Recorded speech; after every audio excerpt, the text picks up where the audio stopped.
मुझे पहले एक बात आप लोग ये बताएं, यहाँ के आप में से कितने लोग हैं जिनके ऊपर माँ की छत्रछाया बनी हुई है, जिनकी माँ जीवित हैं और स्वस्थ हैं?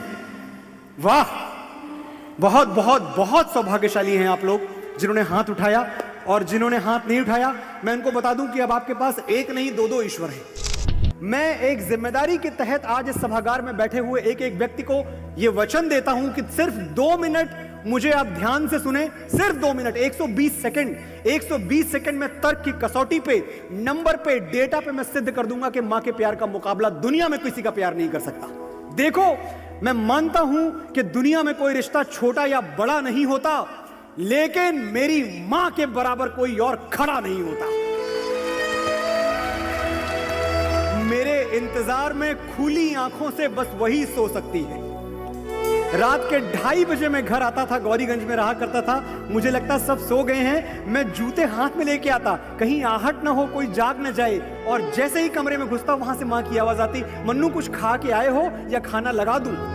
मेरे इंतजार में खुली आंखों से बस वही सो सकती है, मेरे दुख में मुझसे ज्यादा बस वही रो सकती है। माथा चूम के मुकद्दर बदल देने का जादू उसी को आता है। आप घर से निकल रहे हैं किसी काम के लिए, किसी शुभ काम के लिए, बस इतनी कोशिश करना, अगर माँ आपके घर में रहती है, जाना, उसके पैर छूना और कहना कि माँ एक बार माथा चूम दो। अगर उसने आपका माथा चूम के आपको घर से विदा किया, दुनिया की कोई ताकत नहीं है जो आपके कार्य में विघ्न डाले। माथा चूम के मुकद्दर बदल देने का जादू उसी को आता है, और उसी का हाथ है जो थर्मामीटर से भी ज्यादा करेक्ट टेम्परेचर बताता है। मैंने रिश्तों की तमाम किताबें पढ़ के देख ली, पहले पन्ने पर मां का ही नाम लिखा था।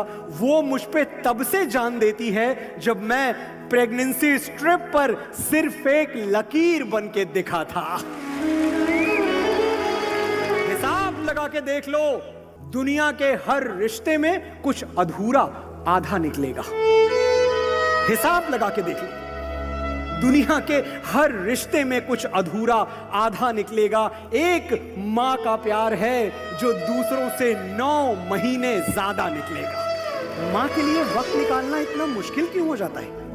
क्यों त्योहार उसके बिना बीत जाते हैं? इस बार दिवाली पर घर नहीं जा पाया, अगले साल चला जाऊंगा, या फिर अगली बार मां को ही शहर ले आऊंगा। There is always a next time, फिर कभी सही।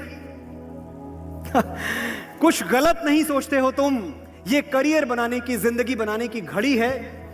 दिए जलाने के लिए तो सारी उम्र पड़ी है, लेकिन ये जो शब्द ऐसे ही बोल जाते हो ना, अगले साल, अगली बार, नेक्स्ट टाइम, फिर कभी, एक बार ठहर के इन शब्दों का खोखलापन सोचना कि जिसने तुम्हें जरूरत से ज्यादा दिया है, तुम उसे हक से भी आधा दे रहे हो। जिसकी जिंदगी का सूरज एक एक दिन पश्चिम की ओर सरक रहा है, तुम उसे अगले साल का वादा दे रहे हो।